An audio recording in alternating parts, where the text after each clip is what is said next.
Okay, so nothing I can do about that. I apologize for the sound as well. It's a metal building, it's raining pretty hard, so, but it looks like I've got a drip here. It's coming from somewhere, I think right on that right there. And then I have, this place is a mess. This one's actually new. The other one I knew about, but this one is coming from somewhere right in there. So I'll have to see what I can do. Climb up there. I don't know if one of those rubber grommets on the screws broke, or I don't know what's going on. But I definitely need to fix that.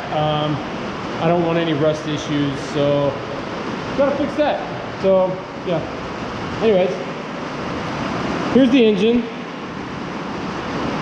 We have, this is the N62B48. This is your coolant crossover that usually leaks. You have to take the front cover off in order to get this pipe out, replace the O-rings.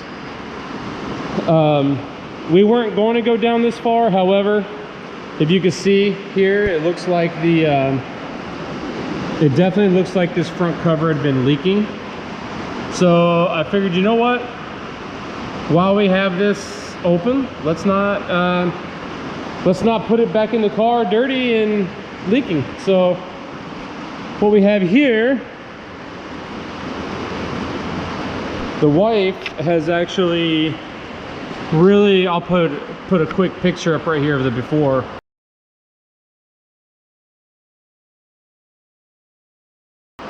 But you can actually see that there's labels on this stuff. It was so caked with dirt and grease and leaking engine oil and antifreeze that it was very dirty. Like it was bad. So, and obviously here you could tell the old throwout bearing. It's a little. You can see all the crusties coming out of that. So that's going to get replaced. We got a new arm.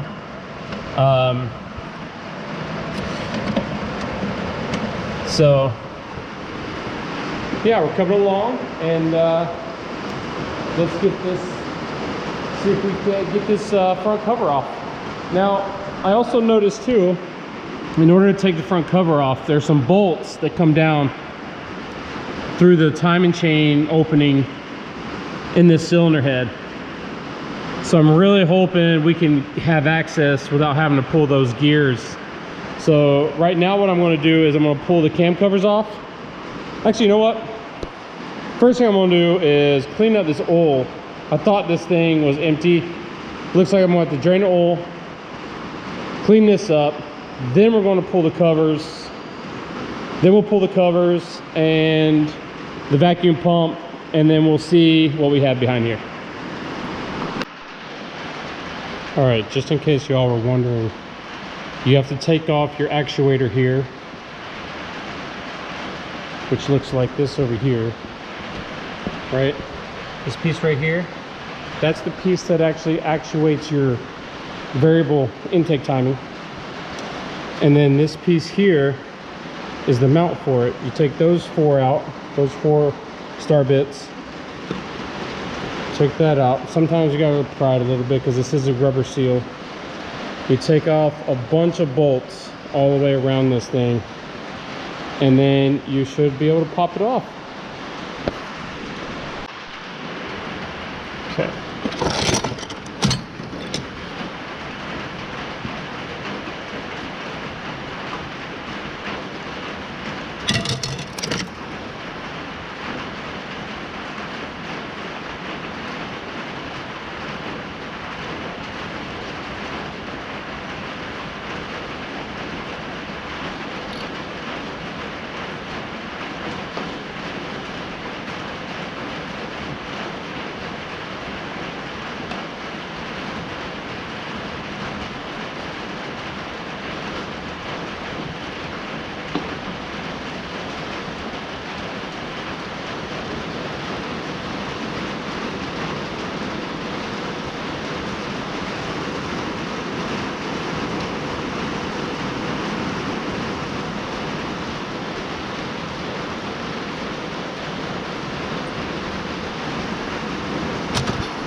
And then underneath you're able to see what seals the spark plug holes.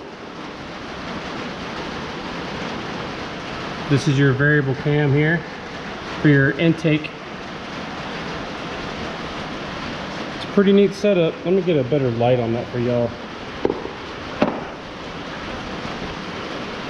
There we go. Much better.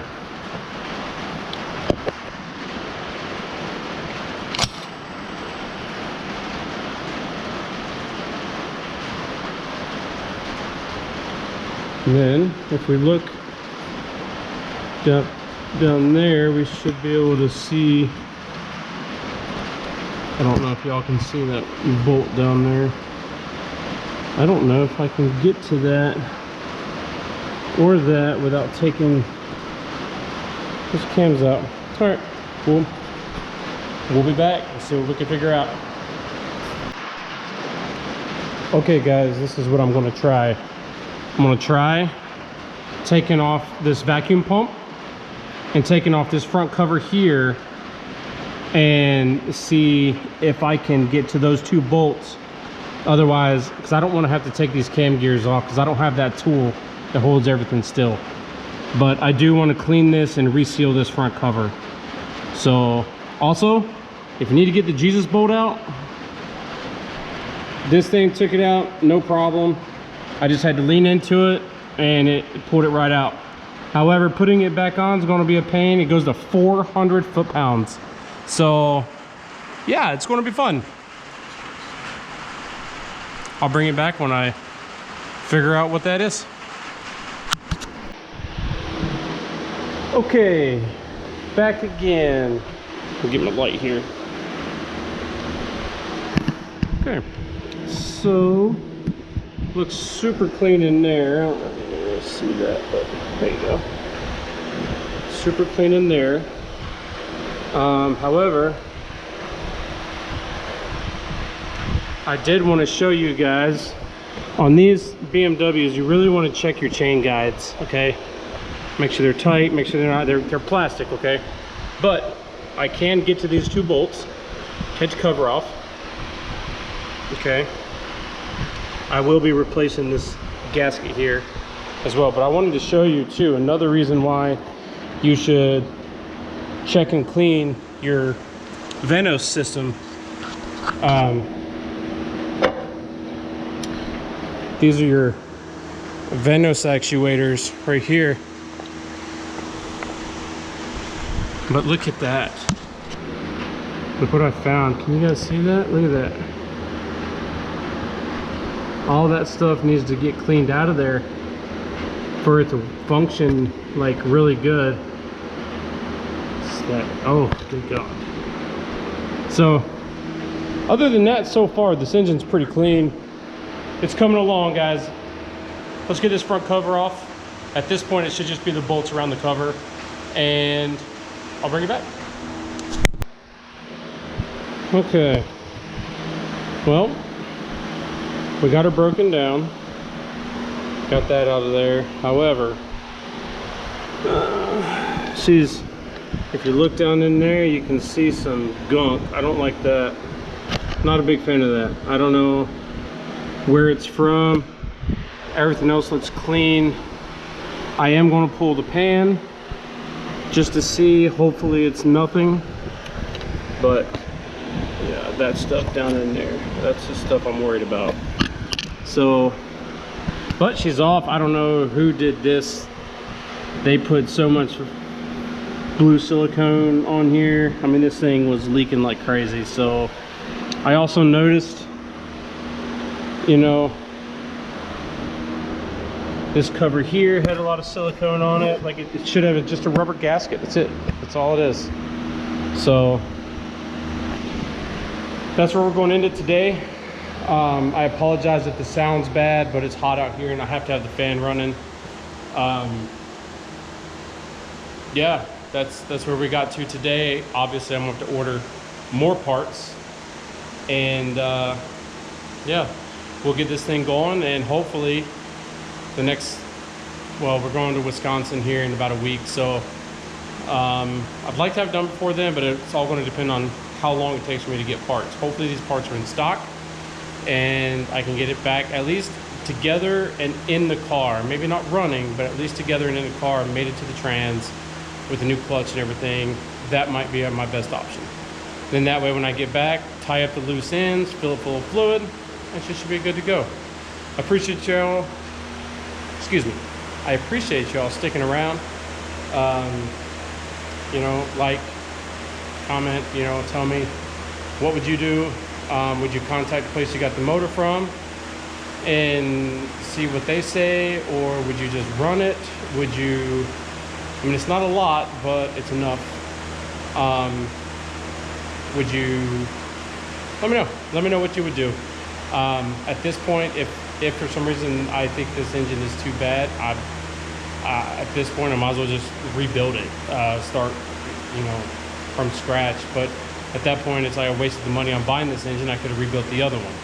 So let me know what y'all would do. Again, thank y'all for sticking around watching the videos. I appreciate it so very much. And I mean, feel free to share and subscribe. That really helps out the channel, and we can build from there. Thanks guys. See you.